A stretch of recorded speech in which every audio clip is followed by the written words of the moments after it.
500 രൂപയ്ക്ക് മേലിൽ ഒരു നയ പൈസ ഞാൻ തരില്ല. അല്ലെങ്കിൽ തന്നെ ഈ സർക്കാരിന്റെ വാറ്റും കറണ്ട് ബില്ലും കാരണം മനുഷ്യന് ജീവിക്കാൻ പറ്റാത്ത അവസ്ഥയാ. അതിനിടയിലാണ് നിങ്ങളുടെ ഒരു സമ്മേളന പിരിവ്. ഓഹോ, അപ്പൊ കാര്യങ്ങൾ അങ്ങനെയാണ്. എങ്കിൽ നീ നേരെ ചെന്ന് ജമാലിക്കയോട് പറയും. ഓനെന്താ പ്രശ്നം? എന്താ മുനീറെ, സഖാക്കന്മാര് വന്നാ മാത്രമേ പിരിവ് കൊടുക്കുന്നുണ്ടോ? അതല്ല എന്റെ ജമാലെ, ഒരു ദിവസം വെളുത്ത പിരിവാർ എത്ര വരണം എന്നറിയോ? ഇങ്ങനെ വരണോർക്കും പോണോർക്കും കൊടുക്കാനുള്ള വകുപ്പ് ഇപ്പൊ ഞമ്മക്കില്ല. ഇനിയിപ്പൊ അഥവാ രൂപ കൊടുക്കാന്ന് വെച്ചാലും ഇവിടെ വ്യാപാരി വ്യവസായിന്റെ സംഘടന പറയാണ്ട് കൊടുക്കണ്ടെന്നാ തീരുമാനം. പിന്നെ കാര്യങ്ങളൊന്നും പഴയതുപോലെ അല്ലല്ലോ. കള്ള നായിന്റെ മോനെ, ഇവിടെ സെയിൽ ടാക്സുകാര് കയറി ഇറങ്ങിയപ്പ രക്ഷപ്പെടുത്തണമെന്ന് പറഞ്ഞ് ഞമ്മന്റെ ബാപ്പാന്റെ കാൽക്ക വീണ് കരഞ്ഞില്ലേ? അപ്പൊ എവിടെയായിരുന്നു എന്റെ സംഘടനയുടെ ആൾക്കാരും? വേണ്ട ജമാലെ, നമ്മൾ തമ്മിൽ ഒരു പ്രശ്നം വേണ്ട. എത്ര വെച്ചാ എഴുതിയെടുത്തോ, ഇപ്പൊ എന്റെ കയ്യിലില്ല. വൈകിട്ട് എന്റെ വീട്ടിലെത്തിക്കാം. വേണ്ട, ഒരിക്കൽ തല്ലിപ്പറഞ്ഞ ഒരു നായിന്റെ മക്കളും പിന്നെ നമ്മുടെ വീടിന്റെ മുറ്റത്ത് കാലുത്തണ്ട. അയ്മതെ, ഒരു 50,000 എഴുതിക്കോ. നമ്മുടെ മെക്കെട്ടുകാരൻ നിന്ന അതെ, നമ്മുടെ പാർട്ടി സമ്മേളനത്തിന് ഒരു സംഭാവന വേണമായിരുന്നു. ഇതുവരെ ഒന്നും ഓടിയിട്ടില്ല. അത് നിങ്ങൾ ഈ ഓട്ടോറിക്ഷക്കാരൊരു സ്ഥിരം നമ്പറാ. അത് കളമാശേ. പിന്നെ നിങ്ങൾ ഈ പോലീസൊക്കെ പിടിക്കുമ്പോ നമ്മൾ ഈ രാഷ്ട്രീയക്കാരിലുണ്ടാവും രക്ഷിക്കാൻ. ഞാൻ വെറുതെ പറഞ്ഞതല്ല, സത്യമായിട്ട് ഒന്നും ഓടില്ല. വേണ്ട, ഇതുവരെ ഒന്നും ഓടണ്ട. പക്ഷെ ഇന്നലെ ഓടിക്കാണുമല്ലോ. ആ പോക്കലിലും തപ്പി നോക്കിയേ, വല്ലതും കാണാണ്ടിരിക്കില്ല. ഇല്ല, വേണ്ട മോനെ. അല്ലാ, ഇത് കുറച്ച് വലിയ ഗാന്ധിയാണല്ലോ. മരുന്ന് വാങ്ങാൻ വേണ്ടി രാവിലെ പലിശക്കെടുത്ത പൈസ. അയ്മതെ, ഇക്കാന്റെ പേരിൽ ഒരു 500 രൂപ ഇല്ല, ഈ പൈസ ഞാൻ തരില്ല. എന്റെ കാശ് തരാതെ ഞാൻ വിടില്ല. എന്റെ കാശ് തരാതെ ഞാൻ വിടില്ല. മലബാർ ഭരിക്കണ ബീരാൻകുട്ടി സാഹിബിന്റെ മോനെ തടയാൻ ഇവിടെ ആരും വളർന്നിട്ടില്ല. പിന്നല്ലേ മുച്ചക്കർ ഓടിക്കണം.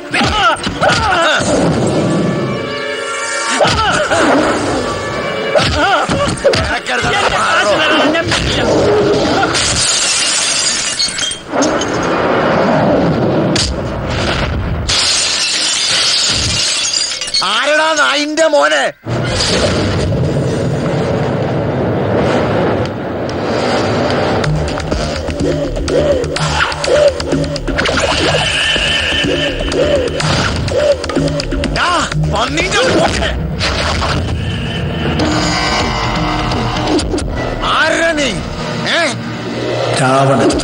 നീ ഏത് അറാമ്പറന്ന വടപ്പായാലും ഞമ്മളോട് ഓർക്കല്ലേ.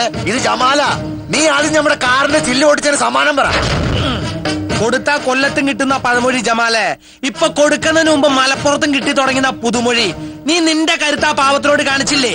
നീ എന്റെ മെടുക്കൊന്ന് കാണ്ടോ.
നായിന്റെ മോനെ, ഇനി നീ ഒരു പാവത്തിന്റെ മേലും കൈവയ്ക്കരുത്. പകലന്തിയോളം കഷ്ടപ്പെട്ട് പണിയെടുക്കുന്ന പാവപ്പെട്ടവന്റെ കാശ് പാർട്ടി സമ്മേളനം എന്ന് പറഞ്ഞ് പിടിച്ചു വാങ്ങിക്കുമ്പോ നിനക്കൊരു ഉടുപ്പുണ്ടാവില്ല എന്നറിയാം. ഈ രാഷ്ട്രീയ സംസ്കാരത്തിന് പട്ടാ പകല് നടുറോട്ടിലിട്ട് നിന്നെയും നിന്റെ നേതാക്കന്മാരെയും മണ്ണെണ്ണൊഴിച്ച് കത്തിക്കാൻ വേണ്ടത് ഈ നാട്ടിലെ ജനങ്ങൾക്ക് അറിയാഞ്ഞിട്ടല്ല. ഇത് ഞാനിങ്ങോട്ട് എടുക്ക. കണ്ണടയ്ക്ക മരുന്നിനും കൂടി ഇത് മതിയാവും. മോളെ ജമീലേ, ഇനി നീ കളിച്ച പരസഹായി ഇല്ലാതെ പരലോകത്തേക്ക് ഞാൻ പറപ്പിക്കും.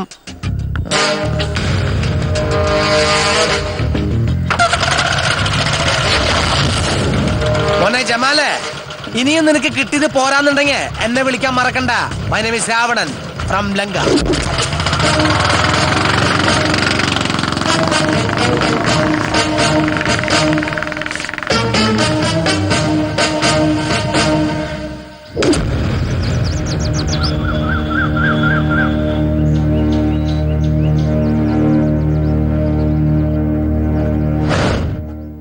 ഇതുവരെ ഒന്നും ഡിക്ലെയർ ചെയ്തിട്ടില്ല.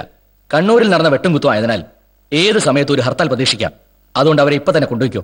തിരുവനന്തപുരം മുതൽ എറണാകുളം വരെ എങ്ങനെ പോയാലും വണ്ടി ഓടിയെത്താൻ മാക്സിമം ടൈം 5.5 മണിക്കൂർ മതി. അതുകൊണ്ട് പുലർച്ചെ പോയാൽ പോരെ.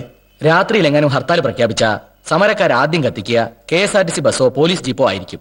നേരത്തിനും കാലത്തിനും പ്രതികളെ കോടതിയിൽ എത്തിച്ചില്ലെങ്കിൽ ചോദ്യം ചെയ്യിക്കലും തൊപ്പി തെറിപ്പിക്കലും ഒക്കെ എന്റെ നേരെയാവും. ബന്ദിനെ ഹർത്താലിനെ എതിർക്കുന്ന കോടതിക്ക് ഇതിന്റെ പേരും പറഞ്ഞ് അവധി കൊടുക്കാൻ പറ്റില്ല. ഒരു ഭാഗ്യ പരീക്ഷണത്തിൽ നിൽക്കണ്ട. അല്ലെങ്കിൽ തന്നെ മറ്റന്നാൾ മുതൽ ഒരു ബൈപ്പാസ് സർജറിക്ക് വേണ്ടി ജഡ്ജി രാഘവ മേനോൻ 3 മാസം ലീവില. അതുകൊണ്ട് എന്തായാലും വിധി നാളെ നടപ്പിലാവും. എറണാകുളത്ത് എത്തിയ പിള്ളേരെ സ്റ്റേഷനിൽ ഹാജരാക്കണം. ഞാൻ ഇപ്പൊ തന്നെ വിളിച്ചു പറഞ്ഞേക്കാം. എന്നാ ചെല്ല്. സർ,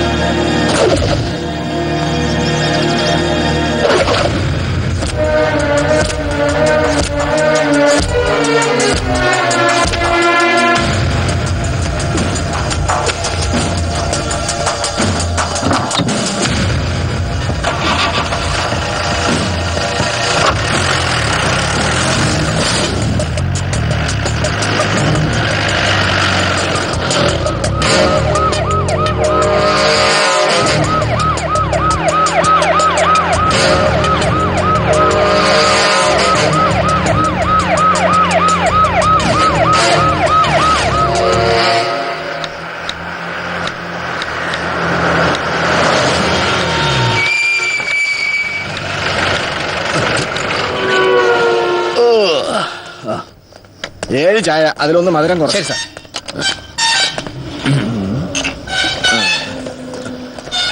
നിങ്ങൾക്ക് എന്താന്ന് വെച്ചാ പറഞ്ഞോളിയും പിള്ളേരെ. ഒന്നും വേണ്ട സാർ. ഇപ്പോഴത്തെ യാത്ര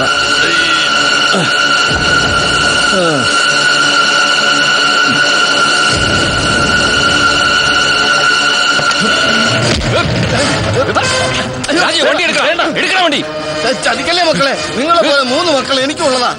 സോറി, ഞങ്ങൾക്ക് രക്ഷപ്പെടാൻ ഇതല്ലാതെ വേറെ മാർഗമില്ല. തടയാൻ ശ്രമിച്ചാൽ ഞങ്ങൾക്ക് ശരിക്കും കൊലപാതകരാവേണ്ടി വരും. Please don't move. വേഗം.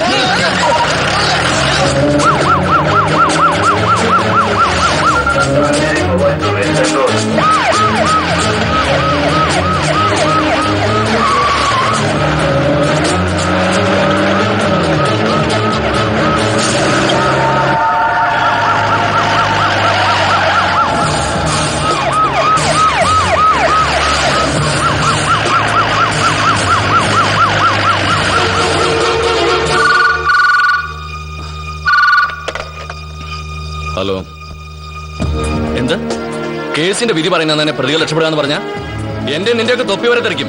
എനിക്കൊന്നും കേൾക്കണ്ട. എത്രയും പെട്ടെന്ന് അമ്മാരെ തപ്പിയെടുത്തേക്കാം.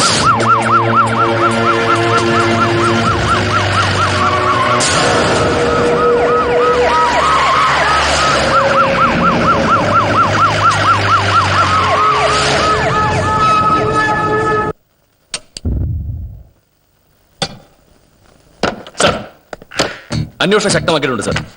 ബസ് സ്റ്റാൻഡിലും റെയിൽവേ സ്റ്റേഷനിലും ഒക്കെ അരിച്ചു പെറുക്കി തപ്പുന്നുണ്ട്. ഇതുവരെ ഒരു സൂചനയും കിട്ടിയിട്ടില്ല. Yes sir. Sir, okay sir.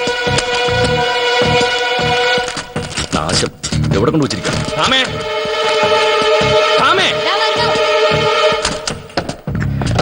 ഇവിടെ വെച്ചിരുന്ന ഫയൽ എന്തിയെ? ഏത് ഫയൽ? ഇനിയിപ്പോ ഏത് ഫയലാന്ന് പറഞ്ഞാൽ തമ്പരാട്ടി നോക്കൂ. ആവശ്യമുള്ളൊരു സാധനം നേരത്തും കാലത്തും കിട്ടില്ല. അതെങ്ങനാ തന്തയുടെ സ്വഭാവം കാണിക്കായിരിക്കും. എന്താടോ? എന്ത്? എപ്പോ? ഓക്കെ, ഞാൻ ഉടനെ എത്താം. വാ.